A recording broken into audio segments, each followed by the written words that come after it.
नमस्कार दोस्तों, मैं राजेश कुमार शर्मा अपने चैनल राजनीतिक पक्ष में आप सभी का हार्दिक स्वागत करता हूं। उत्तर प्रदेश की राजनीति में आजकल दो युवाओं के चर्चे जोरों पर हैं। इनमें से एक हैं बसपा सुप्रीमो मायावती के भतीजे आकाश आनंद और दूसरे हैं भीम आर्मी के प्रमुख चंद्रशेखर। दोनों की एक खासियत यह है कि इन युवाओं का जादू दलित समाज के युवाओं के सिर चढ़कर बोल रहा है और जहां भी ये जाते हैं अपने पीछे भारी भरकम भीड़ जुटाने में कामयाब हो जाते हैं।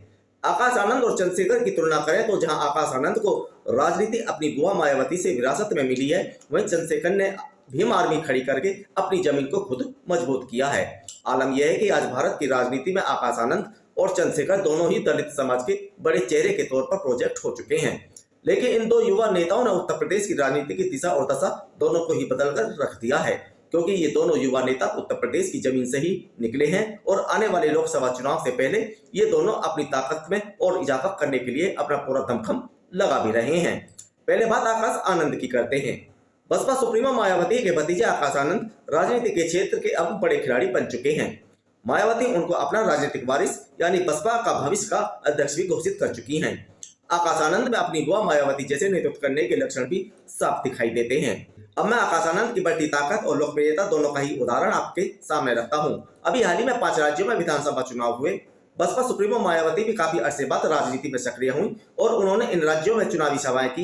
लेकिन आकाश आनंद ने जिस प्रकार बसपा का मैनेजमेंट संभाला और तेलंगाना, राजस्थान, मध्य प्रदेश, छत्तीसगढ़ घूम घूम कर पार्टी का प्रचार प्रसार किया, उसने बड़ी बड़ी पार्टियों के दिग्गजों के माथे पर पसीने ला दिए। जिस बसपा को मृतप्राय मान लिया गया था, उसी बसपा में आकाश आनंद ने प्राण फूंक दिए और जब चुनावी नतीजे सामने आए तो बेशक बसपा को उल्लेखनीय सफलता नहीं मिली, लेकिन इन राज्यों में पार्टी को लगभग 3.5% वोट दिलाकर आकाश आनंद ने अपने विरोधियों के करीब सुखा दिए थे।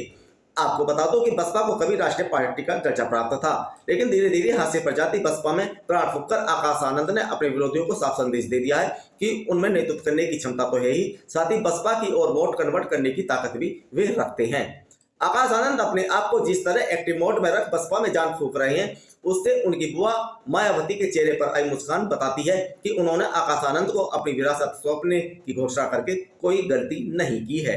अब आकाश आनंद की असली परीक्षा उत्तर प्रदेश में होनी है, जहां उनको अपने दो धुर विरोधी भारतीय जनता पार्टी और समाजवादी पार्टी से तो लोहा लेना ही है, साथ ही भीम आर्मी प्रमुख चंद्रशेखर से भी मुकाबला करना है। भीम आर्मी प्रमुख चंद्रशेखर की राजनीति का आकलन करें तो पता चलता है कि वे आक्रामक राजनीति को ज्यादा वरीयता देते हैं। अक्सर वे विवादित बयानों के कारण चर्चाओं में बने रहते हैं। यही कारण रहा कि उन्होंने बहुत कम समय में सबसे पहले दलित समाज के युवाओं को अपनी ओर आकर्षित किया और उसके बाद धीरे धीरे अन्य जाति बिरादरी के लोगों को।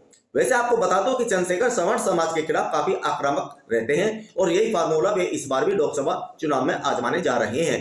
इस बार भीम आर्मी उत्तर प्रदेश में समाजवादी पार्टी के साथ मिलकर चुनाव लड़ने की तैयारी कर रही है। इसके विपरीत आकाश आनंद की राजनीति का आकलन करें तो वे बड़े सभ्य तरीके से न केवल समाज के दलित वर्ग को आकर्षित कर रहे हैं, बल्कि समाज के अति पिछड़े और मुस्लिम समाज में भी अपनी छाप छोड़ने में सफल रहे हैं। एक अनुमान के अनुसार उत्तर प्रदेश में लगभग 22% दलित मतदाता हैं और इनमें से लगभग 12% जाटव समाज से आते हैं। जाटव समाज आज भी मजबूती से बहुजन समाज पार्टी का प्रमुख वोट बैंक है। आकाश आनंद और चंद्रशेखर दोनों की ही नजरें इन 22% दलित मतदाताओं के ऊपर है। सवाल उत्तर प्रदेश की 80 लोकसभा सीटों को लेकर है और इन 80 लोकसभा सीटों का आकलन करें तो 40 से 50 सीटें ऐसी हैं जहां दलित, अति पिछड़ा और मुस्लिम समाज मिलकर किसी भी पार्टी के समीकरण बना भी सकते हैं और बिगाड़ भी सकते हैं। आकाश आनंद इन मतदाताओं को अपनी ओर करके भाजपा और सपा दोनों को ही झटका देना चाहते हैं, तो दूसरी तरफ चंद्रशेखर यहां अपना प्रभुत्व कायम कर भाजपा और बसपा के समीकरण बिगाड़ समाजवादी पार्टी की राहें आसान करना चाहते हैं। दरअसल यहाँ भारतीय जनता पार्टी के सामने चंद्रशेखर कोई बड़ी मुसीबत नहीं है, उनके सामने असली मुसीबत तो आकाश आनंद को लेकर है। बसपा के उत्तर प्रदेश के कोने कोने में कार्यकर्ता और पदाधिकारी हैं, जबकि चंद्रशेखर का वर्चस्व पश्चिमी उत्तर प्रदेश के कुछ जिलों तक ही सिमटा हुआ है। अभी भीम आर्मी प्रमुख को पूरे प्रदेश में अपनी पार्टी का मजबूत संगठन खड़ा करने के लिए बहुत मेहनत करनी होगी। भारतीय जनता पार्टी की पहली कोशिश तो दलित मतदाताओं को अपने साथ जोड़े रखने की है, लेकिन आकाश आनंद की उत्तर प्रदेश में सक्रियता ने भाजपा खेमे में हलचल मचा रखी है। आकाश आनंद से प्रभावित होकर जो भी मतदाता, चाहे उनके दलित समाज के हों अथवा अति पिछड़े समाज के, अगर बहुजन समाज पार्टी की ओर जाता है तो इसका खामियाजा कहीं ना कहीं भारतीय जनता पार्टी को भुगतना पड़ सकता है।